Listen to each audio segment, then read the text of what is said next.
నమస్తే అండి. భేతాళ తాంత్రిక ప్రయోగం గురించి నేను మీకు వివరిస్తాను.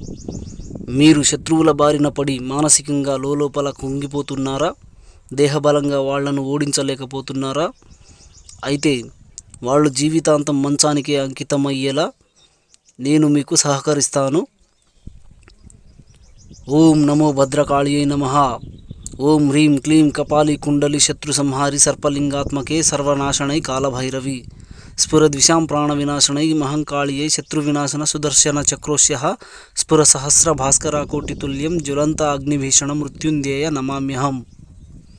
ఈ మంత్రానికి తోడు క్షుద్ర మంత్రాలను ఉపయోగించి మన శత్రువులు ఎవరైతే ఉన్నారో వాళ్లను ఖచ్చితంగా మనం జయించగలం. ఈ యొక్క తాంత్రిక ప్రయోగంను నిమ్మకాయలతో దిగ్బంధనం చేసి మేకులను గుచ్చి వాళ్ళు జీవితాంతం కృంగిపోయేలా కృషించిపోయేలా చేయవచ్చు. ఏవైనా సందేహాలుంటే స్క్రీన్పై ఉన్న నంబర్ని సంప్రదించండి. ఈ యొక్క శత్రు వినాశన ప్రయోగంలో మన శత్రువులు ఎవరైతే ఉన్నారో వారి ఇంటి పేరుతో సహా పూర్తి పేర్లు కానీ వారి యొక్క ఫోటోలు ఖచ్చితంగా కావాలి.